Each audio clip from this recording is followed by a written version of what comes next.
नमस्कार दोस्तों, स्वागत करते हैं आपका हमारे चैनल में। और आज की वीडियो में हम गंगा एक्सप्रेसवे के बारे में डिस्कस करेंगे। अभी हाल ही में आपने सुना होगा कि यूपी में कुछ एक्सप्रेसवे की चर्चा हो रही थी, जिसमें कि गंगा एक्सप्रेसवे सबसे बड़ा एक्सप्रेसवे होने वाला है। तो हम समझते हैं कि ये यूपी में बनने वाला है, पहली बात तो आप ये जानें, और कम्प्लीटली यूपी में बनेगा। ठीक है, तो ये स्टार्ट होगा मेरठ से और आएगा प्रयागराज तक, मतलब इलाहाबाद तक आएगा। ठीक है, और इसमें यूपी के जो सिटीज़ बेनिफिट होंगे उसकी यहाँ पे चर्चा करेंगे, और एक्सप्रेसवे के बारे में और जो डिटेल है उसको भी यहाँ पे हम रखने की कोशिश करेंगे। तो इसके लिए जो बजट अलॉट किया गया है अभी, वो 36,200 करोड़ के किया गया है। ठीक है, और इसका फाउंडेशन स्टोन जो है उसके अंतर्गत कितने डिस्टेंस का एक्सप्रेसवे बनाने की बात की जा रही है, वो है 594 किलोमीटर का। तो दो बातें यहाँ पे निकल के आई। पहला ये कि बजट है 36,200, दूसरा ये कि 594 किलोमीटर लंबा होगा ये एक्सप्रेसवे। अब ये आपका बिजौली विलेज इन मेरठ, मेरठ का एक गांव है जिसका नाम है बिजौली, वहाँ से लगभग शुरू होगा। और ये एक्सप्रेस एक्सटेंड करेगा आपका प्रयागराज तक। ठीक है, और जूडापुर डांडू विलेज जो कि आपका प्रयागराज के अंतर्गत स्थित है, वहाँ तक आपका ये आपका एक्सटेंड होगा। अब ये भी जाना होगा कि कुछ किन किन ज़िलों से पास करेगा। तो वहाँ पे कई बार एग्जामिनेशन में आपसे पूछ लेता है कि नंबर ऑफ़ ज़िले कितने हैं। तो मेरठ, हापुड़, बुलंदशहर, अमरोहा, ठीक है, संभल, बदायूं, शाहजहांपुर, हरदोई, उन्नाव, रायबरेली और प्रतापगढ़, और प्रयागराज मैंने बता ही दिया, और उधर आपका मेरठ हो गया। तो मेरठ से लेकर के, ठीक है, तो ये आपका अब नंबर ऑफ़ विलेज आप गिनना चाहते हो तो उसको गिन के आप रख लीजिएगा। ठीक है, इसके बाद है कि इसमें जगह जगह पे कुछ और भी रिसोर्सेज बनाए जाएंगे, जैसे कि it will have the 3.75 metres wide service road for the smooth commute in the resident living in the nearby village.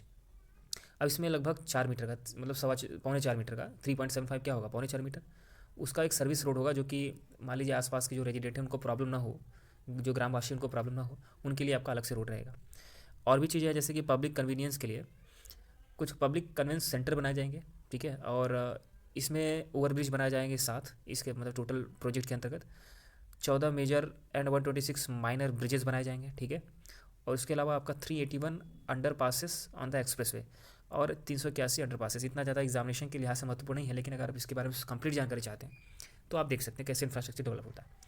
इसमें लॉन्ग एयर स्ट्रिप भी बनाया जाएगा, 3.5 किलोमीटर का लॉन्ग एयर स्ट्रिप बनाया जाएगा for assistant emergency take off. ठीक है, जैसे मान लीजिए कि एक्सप्रेसवे का कई मतलब मल्टीपर्पज़ होता है, जैसे यहाँ पे कई इमरजेंसी लैंडिंग करानी है तो वहाँ पे कराया जा सकता है, तो इस तरह की सुविधाएं भी यहाँ पे होंगी। और ये आपका जो इमरजेंसी लैंडिंग है वो आपका शाहजहाँपुर के आसपास के एयरफोर्स जो प्लेन है वहाँ पे उतर सकते हैं, इस तरह की फैसिलिटी बनाई जाएगी। इसके साथ साथ इंडस्ट्रियल कॉरिडोर को भी आसपास प्रपोज किया गया, जो कि बिल्ड किया जाएगा गंगा एक्सप्रेसवे के अगल बगल। और इसमें मल्टीपल सेक्टर इंक्लूड होगा, जैसे कि इंडस्ट्रियल डेवलपमेंट हो गया, ट्रेड हो गया, एग्रीकल्चर हो गया, टूरिज्म हो गया, ये सारे सेक्टर आपका यहाँ पे शामिल हो सकते हैं। इसके साथ साथ आपका इसके कंप्लीशन ऑफ जो वर्क होगा उसमें बनते ही आपका ये यूपी का सबसे बड़ा एक्सप्रेसवे बन जाएगा। ठीक है, अभी इसके पहले पूर्वांचल एक्सप्रेसवे है, ठीक है, with direct connectivity of the national capital region, ये आपका एनसीआर से भी कनेक्ट करेगा।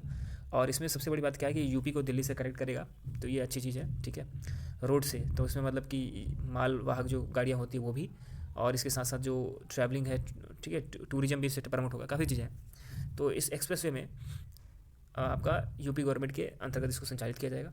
अब ये भी पहचानने वाली बात है कि जो गंगा एक्सप्रेसवे है, दिल्ली से अगर कोई प्रयागराज से दिल्ली जाना चाहता है, तो क्योंकि प्रयागराज लास्ट यहाँ पे स्टॉपेज पड़ रहा है आपका पूरब की तरफ, तो प्रयागराज से अगर दिल्ली है तो उसका डिस्टेंस लगभग 7 घंटे में कवर हो जाएगा। अब आप बोलोगे 7 घंटे कैसे, तो बात ऐसी है कि 7 घंटे को इस तरीके से मैनेज किया जा रहा है कि उसकी एक एवरेज स्पीड बना करके, ठीक है, किसी भी जब एक्सप्रेसवे को डिज़ाइन किया जाता है तो उसका एक आपका एवरेज स्पीड होता है। ठीक है, तो इस तरीके से यहाँ पे पूर्वांचल एक्सप्रेस और नोएडा इंटरनेशनल एयरपोर्ट भी आपका जेवर में जो अब बन रहा है, तो उसका भी इनाग्रेशन किया जा सका। इसी तरीके के जो आपके शॉर्ट वीडियोज़ है उसको हम लेके आते रहेंगे। इसी तरह की वीडियोज़ आप देखने के लिए हमारे चैनल को आप सब्सक्राइब कर सकते हो। धन्यवाद।